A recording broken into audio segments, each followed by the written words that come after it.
ఈ స్థానిక సంస్థల ఎన్నికల్లో భాగంగా మంతడి గ్రామంలో గత ప్రభుత్వంలో ఉన్నటువంటి ఎమ్మెల్యే కానీ గత ప్రభుత్వంలో ఉన్నటువంటి సర్పంచులు కానీ అంటే మంతడి గ్రామాన్ని ప్రజల్ని దృష్టిలో పెట్టుకొని దాని పరంగా విద్యాపరంగా వైద్యపరంగా ఆరోగ్యపరంగా అన్ని రంగాల వాళ్ళు ఎవరికి ఏం కావాలో చెప్పి గడప గడప దొక్కి వాళ్ళు ఆలోచించి ప్రయత్నించి మనకు వర్కౌట్ చేసారు. కేవలం గ్రామ అభివృద్ధి కోసం వాళ్ళ బిల్లులు రాకపోవడం వల్ల ఈరోజు చాలా వాళ్ళకు ఇబ్బందుల్లో ఉన్నారు. ఇక గ్రామ అభివృద్ధి చెందాలంటే వాళ్ళు అంటే ఎవరైతే ఎడ్యుకేషన్ పర్సన్ ఉండి ప్రశ్నించే గొంతుకు ముందైతే ఉంటుందో వాళ్ళకి స్థానికంగా వాళ్ళను గెలిపించుకుంటే చాలా మంచి అభివృద్ధి ఉంటుంది.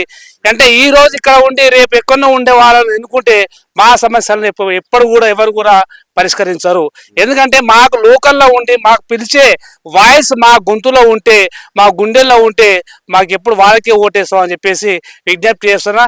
దయచేసి ఎవరైనా కానీ ఏ కులాన్ని కానీ ఏ మతాన్ని కానీ ఇల్లు లేకపోయినా గతంలో మనకు ఈరోజు ఇల్లు ఇచ్చిన అని చెప్పేసి అది ప్రతిజ్ఞ కాదు.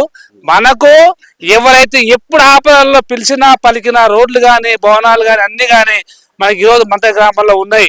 ఇంకా గతంలో ఈ ప్రభుత్వం మళ్ళీ వచ్చింది అనుకోండి, మళ్ళీ మనం అంటే ప్రజల సంక్షేమం కోసమే కోరుకున్న తర్వాత ఆ ఓటును ఎవ్వరు కూడా సద్వినియోగం చేసుకోండి. మంచి మన సేన ఉన్నాడు, సపోర్ట్ నాగన్న ఉన్నాడు, తెలిసిన వ్యక్తులు ఉన్నారు. కాబట్టి మన పనులు కావాలంటే ఆ మంచి వ్యక్తిని ఎన్నుకుందాం, మంచిగా పనులు చేయించుకుందాం. జై భీమ్, జై భారత్.